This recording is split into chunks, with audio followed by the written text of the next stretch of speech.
Welcome back to Co-Work Radio. I'm Catherine Raymock. And I'm Jane Walker-Wood. And we are a show all about the modern entrepreneur. Each week we interview two company founders, and they will share their secrets of success with you. That's right. And we are so happy to have Doug Margerum in studio with us, a successful food and wine entrepreneur, credited really with pioneering the uniqueness and quality here in Santa Barbara in the food and wine industry. It was back in 1981 the Margerums purchased the Wine Cask. It was in 84 that Doug launched the Wine Cask Futures program, really elevating the exposure of Santa Barbara wines to a national level. In 1994, Wine Cask earned the very prestigious Wine Spectator Grand Award, and Doug now focuses solely on wine production, distribution. His Margerum Wine produces limited quantities of very highly sought-after wines, so sought after that he couldn't find one to bring into to the show, apparently. But that's okay. Hi, Doug. How are you? Hi. Good to be here. I thought about it as soon as I walked in, like, ooh, I have wine. Oh, that's all right. How did this wine thing begin for you? Oh boy. You know, I kind of had the light bulb moment, which is what we call it in the wine business, when you realize that wine is important at a very young age. I was traveling with my parents in Europe, and my older brother and sister had split the family vacation because they're quite a bit older. And I was this sort of pimply-faced 14-year-old kid with super long hair, and I didn't want to be with my parents. I wanted to be back home with my friends. And they drugged me down into the wine cellar in a little village called Châteauneuf-du-Pape. Oh, yes. And the vigneron gave me a tasse de vin, which is a little silver tray cup that you used to taste wine out of, and he was pulling wines out of the barrel with a pipette, and I was tasting wine with my parents, and he was explaining about the wines, and we were in this dark cellar underground, and I'd never really had alcohol before, and suddenly I was happier. I loved my parents. Yeah. And so sort of to keep me happy the rest of the trip, I was allowed to drink wine at all the dinners we went to. But this is not encouraged for any of our underage listeners. There is so much competition in the wine industry. How many restaurants are you in the U.S. now, and how does a young vintner break in? Well, you know, we're in a lot of restaurants, and I couldn't give you the exact number. We have a variety of distributors in a variety of different states. I'm not all over the country. I'm in about 10 states, and Japan is where I sell most of my wine. And most of my wine, interestingly enough, we opened our tasting room about 7 years ago. Prior to that time, I sold all the wine to distributors, and we didn't sell anything direct to consumers.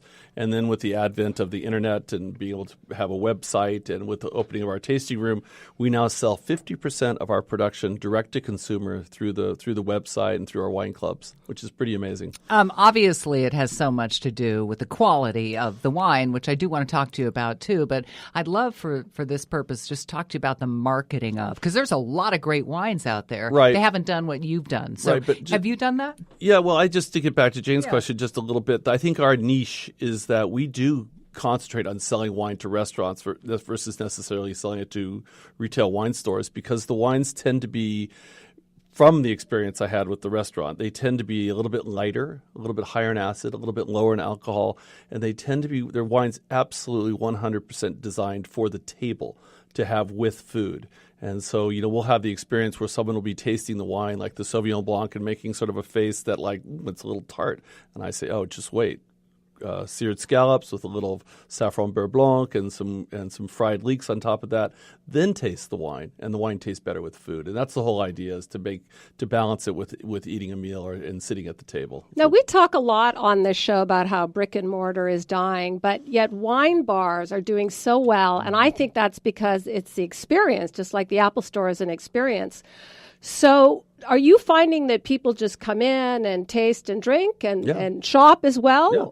I think brick and mortar for, you know, goods that you can buy through Amazon is really dying. But wine is something you can't – it's not like toilet paper and you have a certain brand that you like.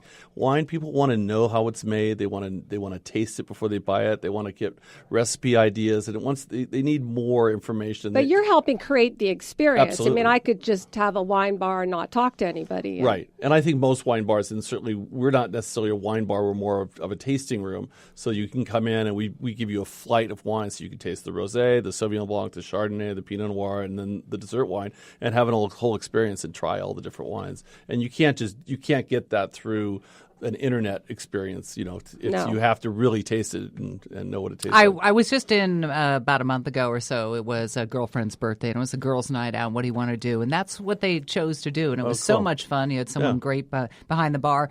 But a lot of our listeners are new entrepreneurs. They're starting out on businesses. You bought the wine cask back in 1981, and I'm sure it's not been completely linear up. Can you tell me one of your largest struggles with creating your own business and how you overcame it? Well, and then again, that's sort of the same question Jane asked earlier about how do young people break into this business. And the model for getting into the let me just say, don't get into the restaurant business. I just give you that warning right now. Okay, no brick and mortar, no restaurant business. But to getting in the wine business, which has been done in this town a lot, is you start working with a mentor.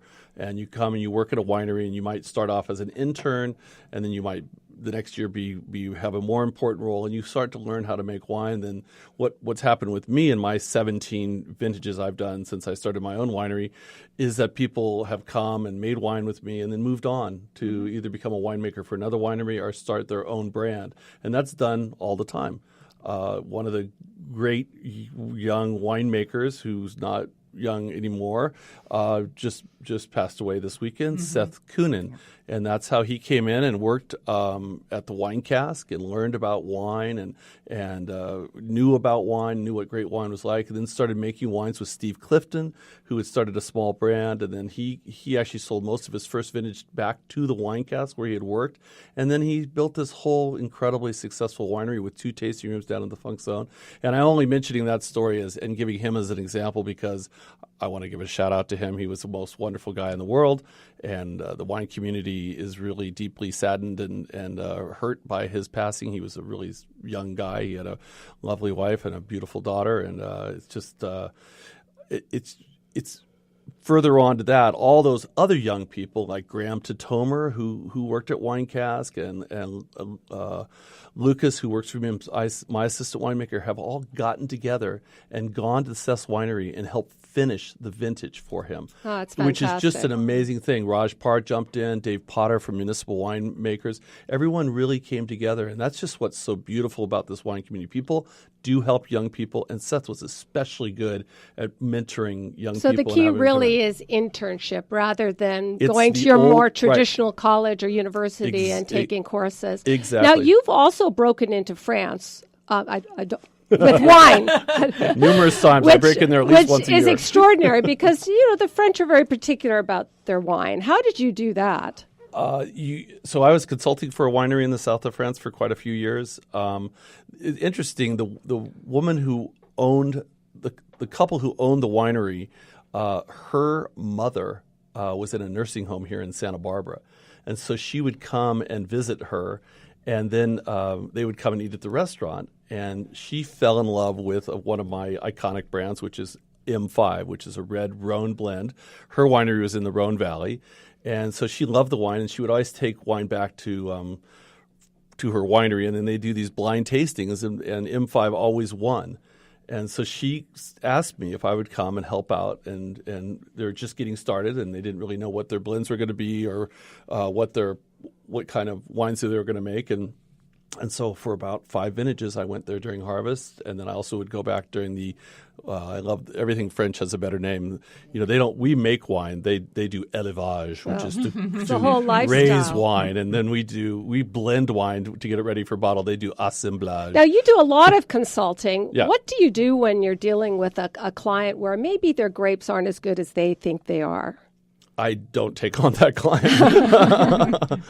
Pretty much the clients we have are really top notch, and our newest client really has one of the better Syrah Grenache vineyards in Ballard Canyon. It's Rancho Boa Vista, and we're really excited to be working with them. But we sort of look for clients that if a client says I want to make a 98 point wine, No, that's not what we do. We, again, going back to, we make the best wine we could make from that vineyard that'll age and go great with food, and we're not looking to make that style of wine. If you're just tuning in, we're talking with Doug Margerum, and of course, long time been in the business, along with your brother, who skipped out on that early trip when you were exposed to wine, sure apparently. Did. But together you have the business. What kind of business plan? Oh, he works for you. What kind of business plan did you have when you began, and did you see it evolving to this point back then? Not really. So,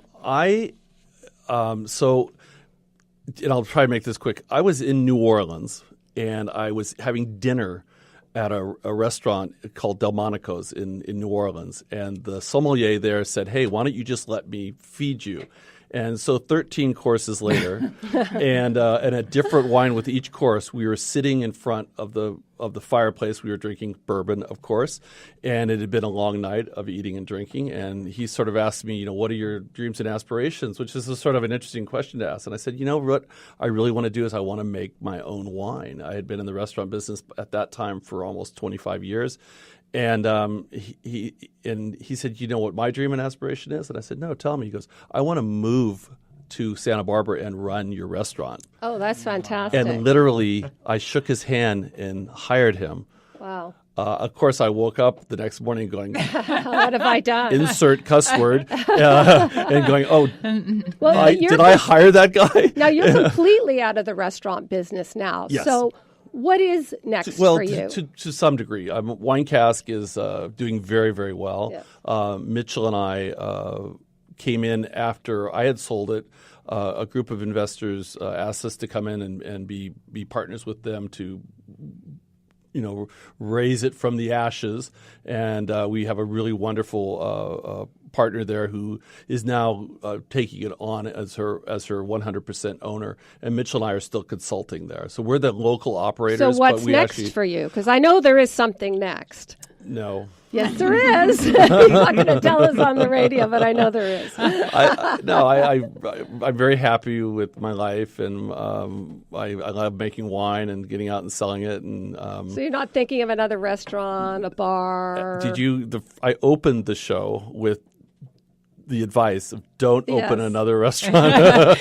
You're in the Valley a lot. I was just at a high-end market where you make the wine, but it's sold under their name. Yeah, Is that something that's common? Actually do a lot of private label wine, which really allows us to make the Margerum wines the best they can possibly be. And so we can do a selection where everything that we want Margerum wines to be can go into Margerum. And then we have leftover wine that's still very, very good, but it's not gone into our final blend. And we can offer that to wine stores and restaurants.